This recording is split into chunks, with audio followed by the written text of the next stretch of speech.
Salam alaikum, salut à tous. Vous savez que je ne prépare jamais, j'ai pas de notes, tout ça quand je fais mes vidéos.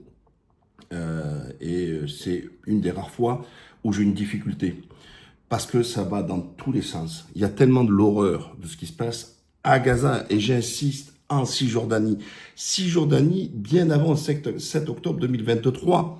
D'ailleurs, tous les soldats israéliens étaient en Cisjordanie. Parce que Netanyahou voulait continuer à progresser dans sa colonisation, toujours avec la condamnation internationale, mais toujours sans sanction. Hein.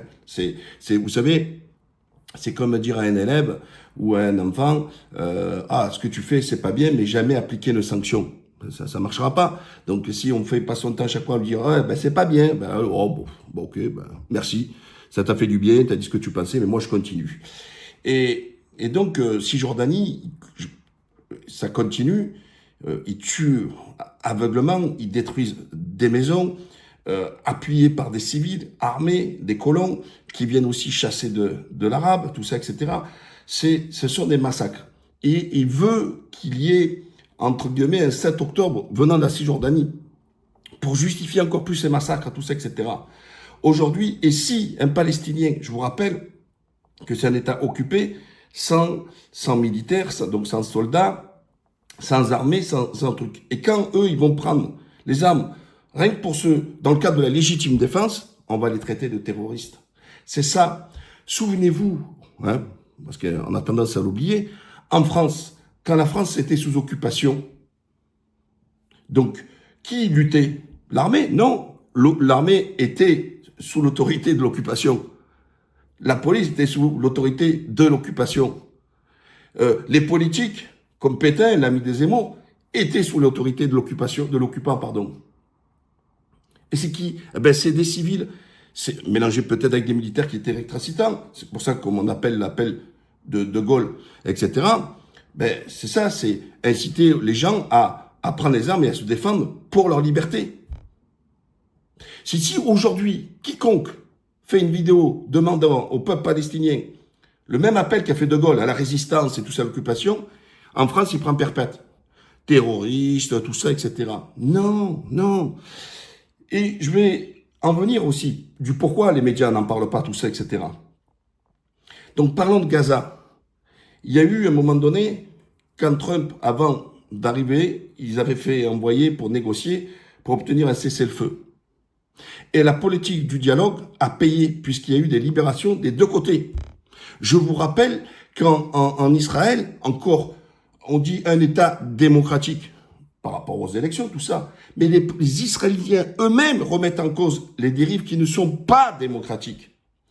Quand vous interpellez, même si vous faites sur le plan légal une loi qui vous permet de façon arbitraire d'arrêter jusqu'à des enfants de 10 ans, de 11 ans, des femmes, de les mettre en prison des mois, voire maintenant des années pour certains, sans inculpation, c'est-à-dire sans motif, sans dire, voilà, t'es poursuivi sur tel fait. Il n'y a rien, purement administratif.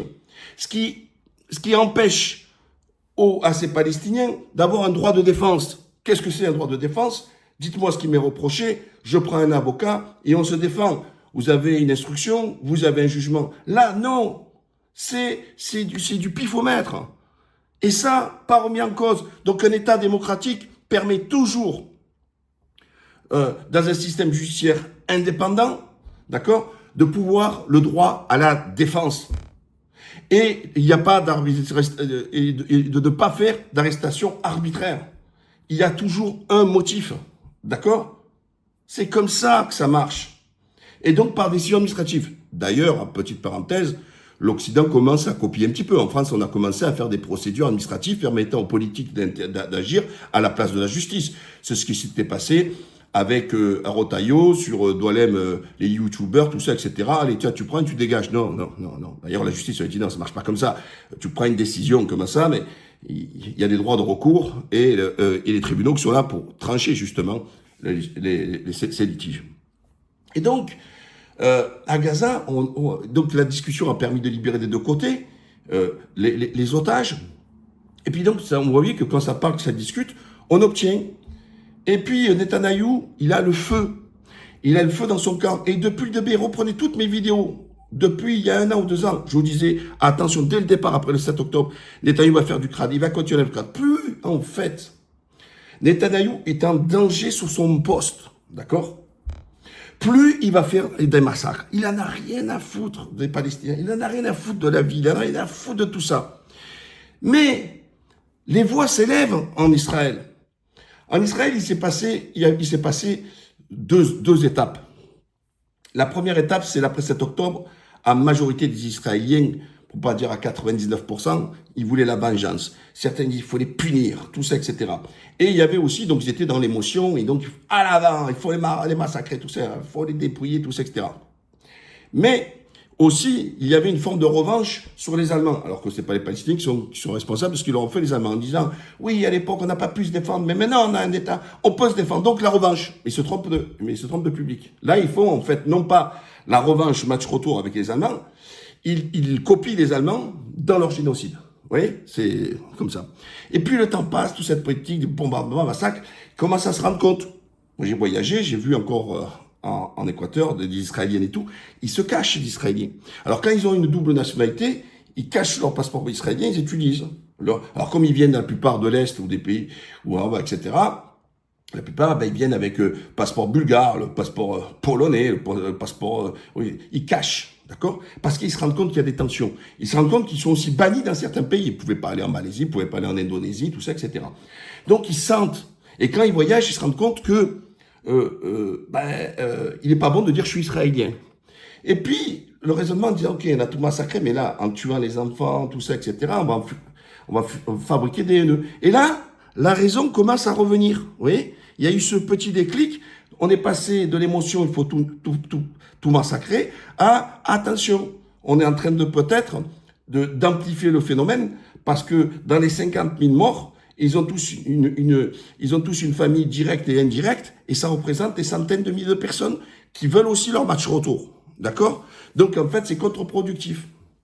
Premier raisonnement. Deuxième raisonnement, le phénomène mondial, parce qu'il n'y a qu'en France où tout est tu, etc., et que c'est pire. En France, c'est la loi de Netanyahou qui l'emporte. Quelle est-elle? Tu contestes ma décision, en France, c'est-à-dire qu'on conteste la politique de Netanyahou, on vous dit que vous êtes un pro-Hamas, terroriste, etc. Et là, des centaines de personnes, des gens comme Burga, des chercheurs, je ne sais pas si vous imaginez. Alors, vous savez, eux, ils n'ont pas un gars comme Burga, il écrit, c'est pas un mec du PMU, quoi. Voilà, il fait des longs textes, il a fait du travail, c'est quelqu'un d'équilibré, il a jamais appelé à la haine, jamais au truc. Il reprend des éléments juridiques, il reprend des mots sociologiques, etc. Même lui, il est mis en cause. Mais il fracasse de partout. Je vous parlais même pas de Rima Assad, où ils veulent la destituer. S'ils pouvaient lui couper la tête, ils lui couperaient la tête. Tous. Son crime, leur crime, c'est de défendre l'État palestinien. Mais la France a été longtemps, en fait, jusqu'à Hollande, parce que depuis Hollande, ça a changé. C'est parce que je me rappellerai toujours ce qu'avait dit Hollande quand il avait été en Israël. Nous sommes les inconditionnels amis d'Israël. C'est-à-dire inconditionnel, c'est-à-dire quel que soit ce que tu fasses, blanc-seing, nous on te soutient. Tu les tues tous, je te soutiens. C'est ça, inconditionnel, vous voyez. Jamais on peut dire ça, surtout en diplomatie, inconditionnel, c'est pas possible. Non, il y a toujours des conditions, d'accord? Voilà, c'est comme ça. Et donc, ce que je veux dire, oui, donc tout ce phénomène-là fait que ça pousse même Israël. Regardez les familles d'otages, je vais vous montrer. Dans une nouvelle publiée sur le compte X d'une association de familles d'otages israéliens, We Have All Otages, Yehuda Cohen, père de l'otage Nimrod Cohen, accuse le premier ministre israélien Benjamin Netanyahou de mettre en danger les otages encore vivants à Gaza, ainsi que les soldats de l'armée, pour préserver son trône personnel de premier ministre. Ça fait depuis 2023 que je le dis. Je dis que lui, ce qui compte, c'est son trône. Donc en Israël, et je vous l'ai toujours dit, peut-être que le salut pour l'arrêt ne sera pas sur l'international. C'est-à-dire la complicité d'une partie de l'Occident qui a peur de la mainmise des Américains, donc chute. On a les Européens toujours dans leur complexe et la culpabilité de la Shoah, donc en disant ouais, voilà. Par contre, pour la Russie, c'est open bar. Hein. Tous les jours, ils inventent des sanctions, tout ça. Pas de Mastercard, pas de Visa, pas de ci, pas de cela. Ils fracassent tout. Ils fracassent tout. On saisit l'argent, on fait tout, etc. Non, ils continuent à commercer. Continuent à faire leur commerce, business, tout ça, etc. Aucun souci. Et puis, ce que j'appelle pas le seul, mais le Likoud arabe, c'est-à-dire tous les pays arabes Je parle des dirigeants, pas des peuples, encore une fois.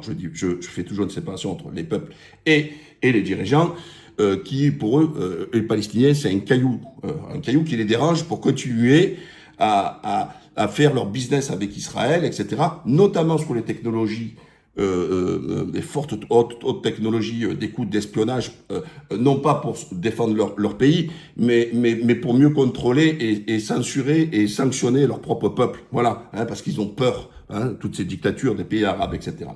Donc cette complicité-là et l'incapacité des pays musulmans de s'unir, à part faire des déclarations communes, mais personne prenant des sanctions. Qu'est-ce qui empêche aujourd'hui l'OCI, l'organisation islamique, de la coopération islamique, de mettre d'interdire tout court? Alors, certains l'ont fait tardivement, comme la Turquie, on lui a fait le reproche, mais elle l'a fait. Et croyez-moi que c'était énorme, les relations qu'il y avait de business, mais qui permettaient aussi pour faire profiter en Palestine. Parce que tous les gens qui rêvent, pour rentrer en Palestine, il faut que ça rentre par l'Israël. Hein. Vous n'avez pas le choix. Hein. Et c'est Israël qui décide ce qui rentre en Palestine. Hein. Et les Palestiniens ne mangent pas des cailloux. Hein. Donc, il faut qu'il y ait du commerce, il faut qu'ils aient accès aussi à différents produits, etc. Quand, si Israël dit aux entreprises turques, et des fois, souvent gratuitement, où elle fait une installation, ou un même bateau pour l'électricité, mais Israël te dit non, tu fais rien sur le territoire occupé. Voilà, on a dit territoire occupé. Il faut y aller pour comprendre tout ça. Vous voyez, moi, j'y étais, j'ai vu ce qui se passait là-bas, tout ça, etc. Et d'ailleurs, les mêmes Palestiniens, quand vous allez être en Cisjordanie, ils utilisent le shekel, c'est-à-dire la monnaie israélienne. Vous pouvez payer en shekel ou en dinar jordanien, mais ils acceptent le shekel. Que beaucoup de Palestiniens de Cisjordanie, pas maintenant, allez, puisque maintenant c'est hyper contrôlé, où il y en a moins, allez préférer aller travailler en Israël pour gagner plus, d'accord? Et on les voit dans les tunnels. Moi, je suis passé dans tous ces tunnels avec des contrôles, des checkpoints, tout ça, etc., pour aller travailler. Donc voilà. Donc est-ce que vous allez dire que c'est des suppôts d'Israël aussi? Alors qu'ils font vivre l'économie de l'autre côté? Mais ils ont besoin de manger. Mais comprenez bien. Ils sont occupés. Voilà. Donc, le salut, je le dis depuis le départ, viendra d'Israël. Donc, ça n'arrête pas. Qu'est-ce qui s'est passé? On a eu Ben Veguir qui est sorti du gouvernement quand l'autre a dit on va faire la paix, tout ça, etc. Il a dit non. Ben Veguir, c'est-à-dire que l'extrême de l'extrême, parce que là, on ne sait même plus comment le définir, tellement ils sont extrêmes. Netanyahou, c'est l'extrême de l'extrême, mais Ben Veguir et l'autre, Smotrich, là, je l'appelle Smouchi, eux, ils le disent carrément, il faut tuer tous les Arabes. Eux, ils se cachent pas. Mais ça, pareil, hein, en France, normal. Ahmadinejad, à l'époque, il avait dit, il faut le voir dans son phrase, il faut rayer Israël de la carte. Oh, pendant encore aujourd'hui, 30 ans après, on continue à vous en parler. On continue à vous dire, mais vous vous rendez compte, ils avaient dit ça. Mais l'autre, ils le disent, mais ils le font. Ils disent, il faut tuer tous les Arabes, et ils le font. Et ils viennent vous dire, ça c'est quand même hallucinant, ils vous disent, oui, mais, alors ça, c'est ce qu'on dit en France, et j'en viens aussi sur les médias français quand même, les sionards ont pris la même mise. Voilà. Donc, ils veulent criminaliser les choses. Ils ont insufflé, et ça, ils ont mis plus de 20 ans, 30 ans de préparation. Je dénonçais il y a plus de 20 ans quand je débattais contre William Goldhaden, qui avait inventé, parmi eux, hein, à l'époque, j'avais débattu sur VSD, sur Technicart, sur CNews, RMC, tout ça, etc., le concept de racisme anti-blanc. Alors déjà, pour les adeptes du truc, il n'y a pas un peuple qui n'est pas raciste. Dans tous les peuples, avec des proportions différentes, il y a du racisme. Donc voilà. Donc, dire qu'il y a du racisme anti-blanc, bien sûr. Voilà. Mais maintenant, entre dire qu'il y a du racisme anti-blanc, enfin anti-français, parce que les gens nord-africains, ils sont blancs, d'accord? Et je lui avais posé la question, mais qui est le blanc? J'ai dit, mais jamais blanc, il fait oui. Alors j'ai dit, ah, c'est qui le truc? Il était un peu coincé, voilà. Etc. Ça existe, etc. La différence, c'est que c'est eux, ils veulent en donner une proportion énorme, ouais, pour faire croire que justement, on aurait des ennemis à l'intérieur. Et ils ont insufflé en disant, parce que l'énorme écrasante majorité des Français, suivant la majorité des partis en France, qui était le soutien à un État palestinien, tout ça, etc. Je rappelle que la France a une grande responsabilité, donc arrêtez de me dire on a importé. Non, la France est concernée, et ce passage que je vais vous dire n'est pas dit par personne, d'accord?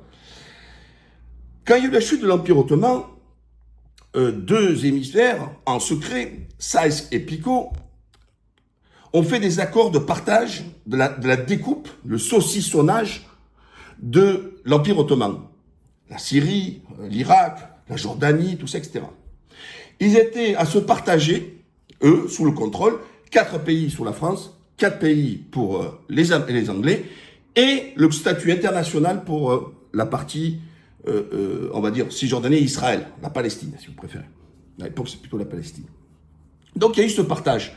Et ils devaient, après, faire en sorte que, justement, il y ait ce côté international. Pourquoi? Parce qu'à Jérusalem, il y avait les 3 religions.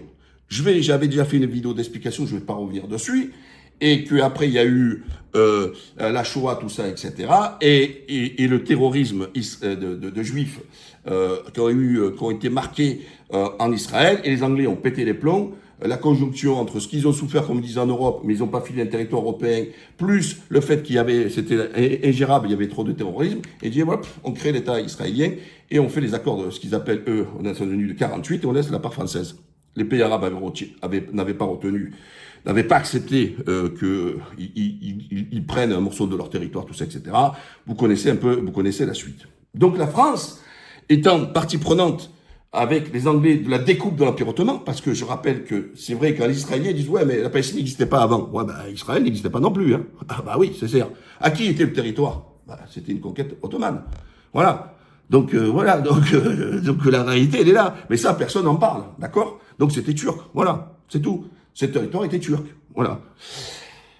Donc revenir à cette histoire, pour continuer, alors les médias, ils ont insufflé de leur dire, mais regardez, ce que nous avons dans nos banlieues, ce que nous avons sur racisme anti-blanc, etc., c'est ce que vit Israël. Sauf qu'en France, cette petite musique n'arrivait pas trop à imprégner. Elle a commencé un petit peu, elle était un peu isolée.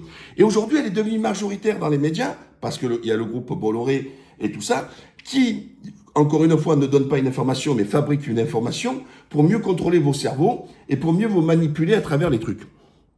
Je ferai une vidéo spéciale là-dessus, mais pour y répondre, moi j'ai des amis personnels français, connaissent pas trop le destin, et ils me disent, oh, mais moi aussi je suis sioniste. Je dis, ah bon, tu es sioniste, tu sais ce que ça veut dire? Ils disent, oui, c'est vouloir un État israélien. Je dis, ben tu vois, le problème c'est que tu n'as rien compris.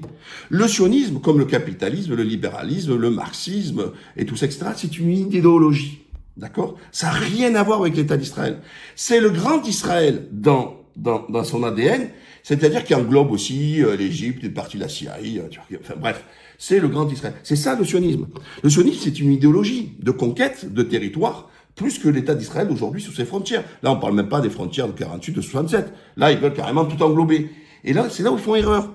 Et nous, en France, on veut pénaliser, c'est-à-dire dans le cadre pénal, bientôt la critique du sionisme, mais qui n'a rien à voir avec le judaïsme, parce que même par naissance, le sionisme n'était pas une idéologie religieuse condamnée au départ et longuement, et encore aujourd'hui, par beaucoup de factions, notamment aux États-Unis, par les religieux, etc. Donc c'est important de le savoir. Donc ce que vous appelez dans les Lubavitch, tout ça, etc., il y a beaucoup. À Istanbul, d'accord, il y avait il faut savoir qu'il y a une grosse communauté juive à l'empire de l'Empire ottoman. Donc, etc. Dès qu'il y a eu, même au début du XXe siècle, etc., les grands rabbins d'Istanbul, tout ça, avaient condamné le sionisme. Et à l'époque, il n'y avait pas ce débat, il n'y avait pas d'Israël, etc. Moi, je vous parle des années 1900, 1905, tout ça, etc. Hein. Il faut toujours, pareil, replacer dans son histoire. Et donc, tout ce discours insufflé, etc., il a pris corps le 7 octobre, où certes, c'est vrai, donc, on dit les 1200 morts, on oublie de dire qu'une bonne partie a été tuée par l'armée israélienne, ça aussi. Moi, je vous l'ai dit, femme, enfant, ignare, tout ça, etc., n'aurait jamais dû n'aurait pas être tué. Donc ça, j'ai condamné ferme, net et précis, parce que je réagis là en tant que musulman. Dans l'islam, la guerre est codifiée, désolé. Et donc, il y a des populations qui sont exclues là-dessus. Et il en est de même pour les otages. Et donc, et là, on a de façon disproportionnée chaque fois parlé des actes du Hamas, pas de problème, sauf qu'au fur et à mesure, on avait 5 000, 10 000, 15 000, 20 000, 30 000, 40 000, aujourd'hui on est à 50 000 morts, pas un mot. Ils sont passés 2 semaines de nous parler de la famille Bibas, paix aux âmes de ces gamins, hein, paix aux âmes de ces gamins, hein, donc, etc., Je vais pas rentrer en compte si c'est Israël qui les a tués, ou le Hamas, tout ça, etc. Les deux sont responsables. Le premier, il fallait pas les prendre en otage. On prend pas des enfants en otage. On prend pas des bébés en otage. Ça va pas la tête, non, etc. Donc là-dessus, je suis clair, net et précis. Concernant qui a tué qui, est-ce que c'est les Israéliens ou c'est le Hamas, j'ai pas le dossier, je vais pas faire comme les autres. Moi, tant que j'ai pas des preuves concrètes, je ne parle pas. Sauf que je reviens à l'origine, s'ils n'avaient pas été kidnappés, ils n'auraient pas été tués. Et je vois dans la famille, alors qu'on pourrait avoir une certaine haine, émotion et tout, ils ne font que condamner, comme il s'appelle, Netanyahou. Ils disent qu'ils sont morts à cause de toi, pas à cause du Hamas. Mais ça, nos médias, ils n'en parlent pas. Ils ont montré les pleurs quand ils ont récupéré les corps, quand ils ont été trucs. En France, ils ont fait des cérémonies, des trucs, tout ça, etc. Par contre, tous les enfants français, morts à Gaza, vous voyez, pas une cérémonie, pas une date pour célébrer, pas pour célébrer, parce qu'on ne dit pas célébrer, mais honorer les mémoires, tout ça, etc. Rien, zéro la tête à Toto, zéro, que dalle, que nini, rien de rien, il y a eu pour eux. Et qu'est-ce qu'on a eu là, dernièrement? On a eu encore des Français sous pavillon des Nations Unies, là on n'entend pas, Rotaillot, qui a, voilà, 2 Français sérieusement blessés dans les frappes sur des bâtiments de l'ONU. D'accord? Et Rotaillot, Mataillot, il n'était pas là, comme pour les gendarmes, quand ils ont été jetés à terre, tout ça, etc. Pas un mot, que dalle. Comment? Là, il y a des Français, ils sentent le pâté, ces gens-là. Pas un mot. C'est-à-dire qu'ils en ont même peur, voilà, de dénoncer quand c'est des Français. Alors Macron, c'est vrai qu'il a fait plusieurs dépêches, il est au Caire, à chaque fois il dit oui, il faut arrêter les feux. Mais lui qui joue le Rambo contre Poutine, on va filer des armes, on va filer ça, on va pas lâcher, il faut la victoire, on va entrer en guerre, on va mettre... ils vont peut-être nous envahir, on va construire, lancer l'économie industrielle de l'armement, là, pas un mot, que nenni. 15 ambulanciers, donc des gens des Nations Unies, un charnier qui a été retrouvé, mort, tué. Ils se cachaient derrière le Hamas, là aussi, vous allez le dire? Parce que, je vais revenir tout à l'heure sur l'histoire du bouclier, là. Là, ils me font rire. Mais je vais quand même terminer, vous voyez, je vous parle dans tous les sens, sur l'histoire qu'ils ont insufflé. Et donc, du coup, ils taisent tous les massacres qu'il y a tous les jours, parce que, français ou pas français, d'accord, quel que soit un être humain, si on vous donne l'information de ce qui se passe, vous voyez les gamins qui ont été massacrés, que vous voyez le charnier par des ambulanciers, et des gamins, ils vous tirent dessus, sans pitié. Oh, des massacres, ils en ont eu de partout. Et chaque fois, qu'est-ce qu'ils disent? On va enquêter, tu sais, pour tirer. Vous connaissez quelque part, c'est l'État lui-même qui se juge lui-même. Donc ça va pas la tête, non, d'accord. Et pire, Netanyahou et Israël interdit les Nations Unies de venir faire des enquêtes. Aussi sur le 7 octobre, rien. Ils veulent pas. Ah ouais, non, tu veux faire toi, fromage, toi, tu dois décider de tout. Voilà, etc. Et donc, si vous taisez ce qui se passe au quotidien, depuis là, vous avez eu les étapes sur les accords de la libération des otages, donc une partie qui a été libérée et tout ça, etc. Là aussi, une bonne partie de ces otages qu'on saluait, qu'on dit qu'on a bien été traités, tout ça, etc. Une autre partie qui a dit le contraire. Alors, je vois pas qui a dit qu'il a bien été traité, pourquoi il serait à mentir? J'aurais plus de doutes pour celui qui a dit qu'il a été maltraité, qui mente au service de son idéologie ou soutient Netanyahou. Ça, c'est fort probable. Mais je vois pas quelle influence aurait le Hamas une fois libéré, pour pousser ces gens à dire oui, on a bien été traité, etc. Ou voir carrément un soldat embrasser ses geôliers, etc. Voilà. Ça, c'était une parenthèse. Voilà. Donc, on vient, et qu'est-ce qui s'est passé? Il y a eu plus de 1000 morts. Aujourd'hui, on parle de 50 000 morts. Je sais pas si vous imaginez à l'échelle. Donc, on nous parle toujours du 7, mais vous vous rendez pas compte. Les attaques du 7 octobre, 1200 morts. 1200 morts, c'est un pogrom, c'est un ça, depuis la Shoah, on n'a jamais vécu ça. Mais 50 000, c'est 50 fois plus. Et pas un mot, rien, que dalle.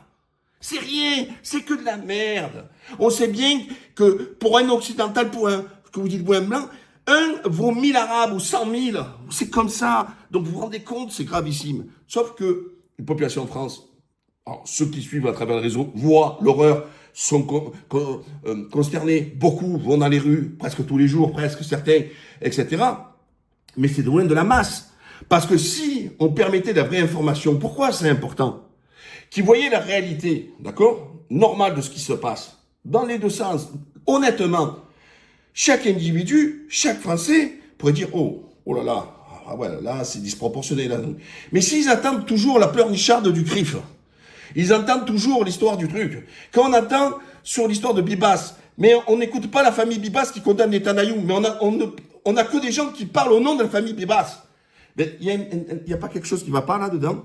Il n'y a pas un équilibre. C'est là où je vous dis, ils fabriquent une information. Ils fabriquent une information contre la réalité. Voilà. C'est une fable. Voilà, c'est une fable. Vous savez, on avait toujours dit que c'est les vainqueurs qui écrivent l'histoire. D'accord ? Là, c'est exactement la même chose. Bon, là, je ne vais pas parler de vainqueurs. On va dire les bourreaux qui écrivent l'histoire.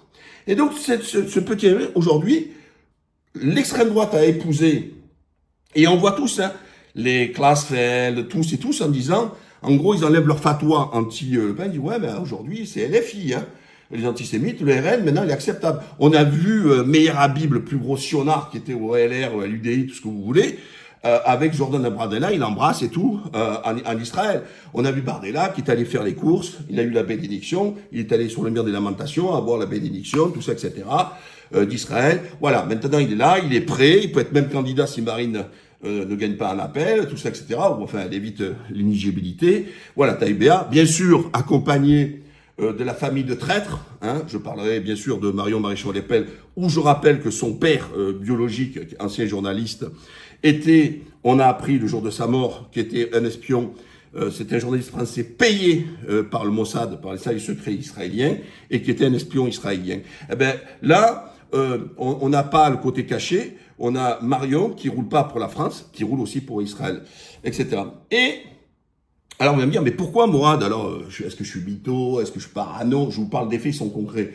Parce que dire que les médias sont tenus par eux, alors pas forcément par des sionards, je veux dire, pas forcément aussi par des juifs, c'est par des gens qui écrivent une histoire. Bolloré, alors certains disent que peut-être ses arrières qui étaient juifs. Bon, moi j'en ai pas la preuve.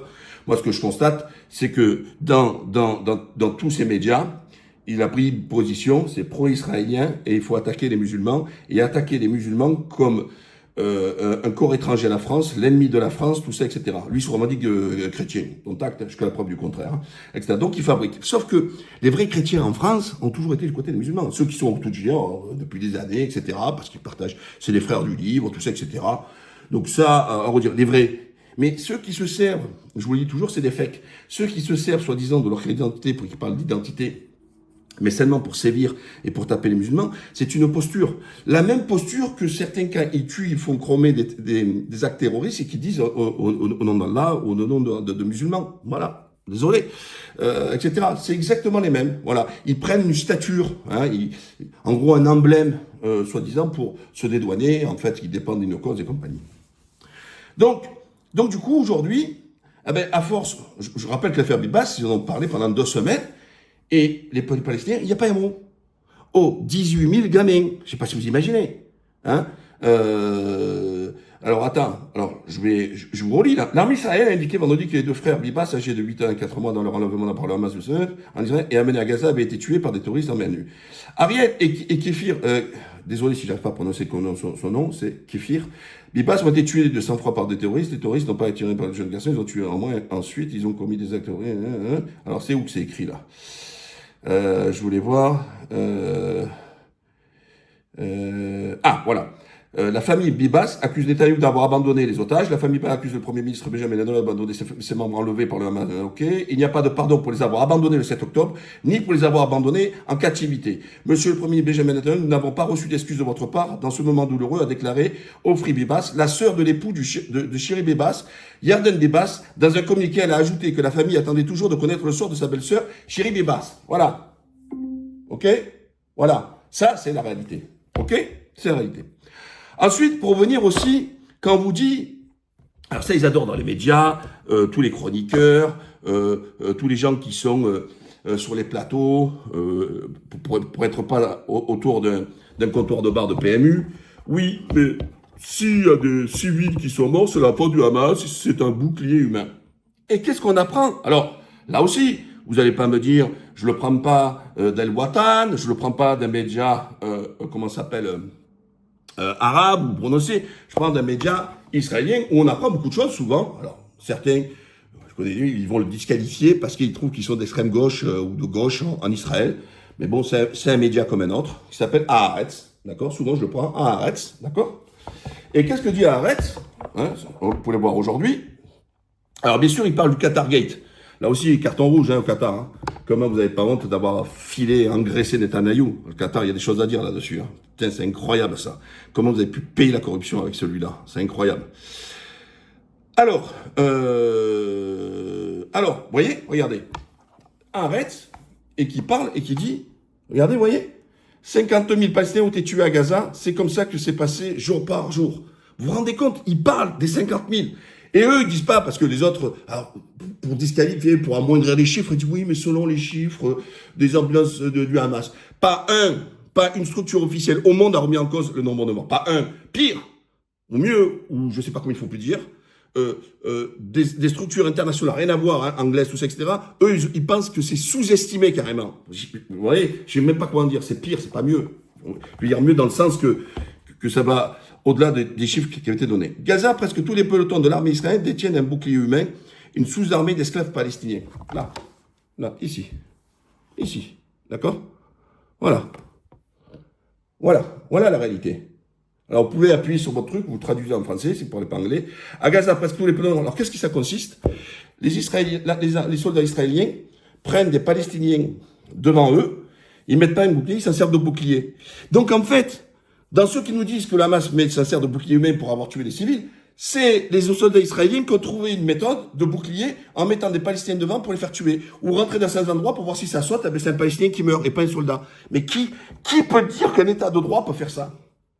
Qui peut faire un État de droit? Si Poutine avait fait ça, c'était là. Ah, par contre, l'Ukraine, on en mange H24. Hein.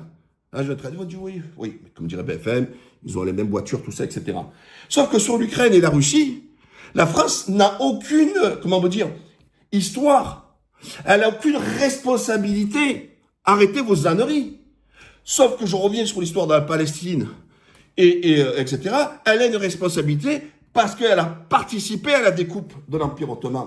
Vous comprenez encore ça? Voilà. Il y a tellement à dire. Désolé. Je ne veux pas dire tel fait. Tous les jours, il y a son lot d'horreur, tout ça, etc. Et alors là, Netanyahou, il est parti. Alors, une partie parce qu'il y a l'histoire de la taxe aux États-Unis. Je vous avais dit que c'est Trump qui réglerait le problème. Je le pense toujours. Je reviens pas là-dessus. Entouré de tous les plus gros sionards qu'il y a. Ça, il y a aucun souci. Hein, donc là, rien. Mais ma théorie depuis le départ, c'est justement, il a pris les pires pour les avoir aux côtés de lui, pour éviter d'avoir des voix de discorde, parce que quand ils sont en poste, vous les verrouillez. Mais il sait, comme c'est un pragmatique, parce qu'il est, il fait du business comme il fait de la politique, que la paix, ou tout ça, etc., ne passera, elle peut pas passer seulement comme ils ont jeté il avait fait exprès de dire qu'on chassa tous les Palestiniens ailleurs, tout ça, etc. Donc il sait qu'il faut, le compromis, il faut aller vers un compromis, donc il faut lâcher, d'accord? Mais Netanyahou, pour sa survie à l'intérieur de la vie politique israélienne, là, il y a eu l'histoire du Qatar Gate, il a d'autres affaires au cul de corruption, on a l'affaire du patron du Shin Bet, pas n'importe quoi, des services, des secrets intérieurs, etc., qui le remet en cause, qui le tape, parce qu'il il avait été viré, et puis après, l'autorité judiciaire, la Cour suprême l'a remis en place, qui a gelé, en fait, le truc.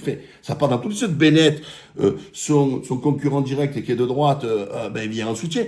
Ça part dans tous les sens, aussi, en Israël. Et l'autre, quand ça part dans tous les sens, ils se remettent à taper. Et quand il s'est remis à taper, il a récupéré dans son gouvernement Ben Gvir et les extrêmes. Parce qu'il avait fait le chantage en disant, les autres ont dit, écoute, moi, je sors du gouvernement si j'entends le mot paix. Je veux pas de paix.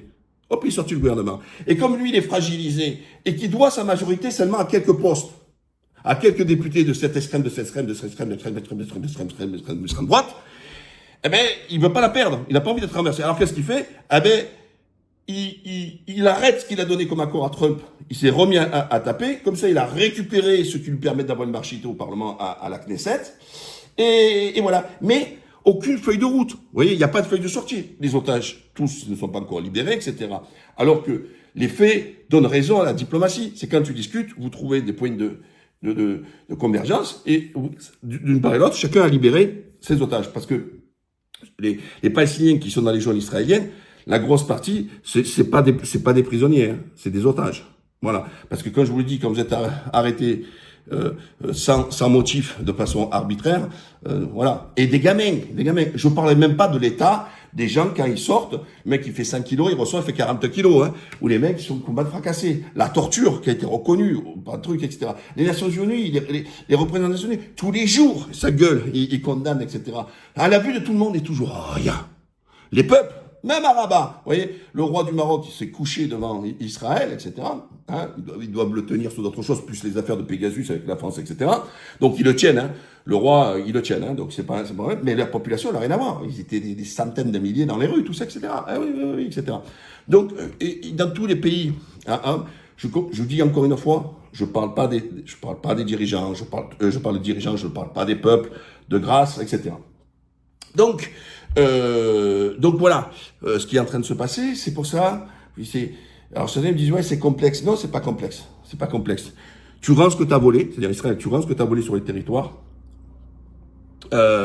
Vous faites. À l'époque, je vous rappelle que même Arafat, il était wanted, hein, et à la fin, ils ont signé les accords de paix, ils ont fait les accords d'Oslo, tout ça, etc. Donc voilà. Hein. Alors après, le problème, c'est qu'on va me dire mais quel interlocuteur? Pour moi, ni le Fatah, ni le Hamas ne représentent les Palestiniens. Et quand j'y étais, ils ne voulaient pas l'entendre. D'un côté, les corrompus, d'un côté, les totalitaires. Donc, il y a juste un milieu. Il y a Barzouki qui est en prison, peut-être le libérer, parce qu'on fait toujours la paix avec ses ennemis, et puis il y a quelqu'un qui est en prison, et qui a le sens, un peu comme à l'époque Mandela.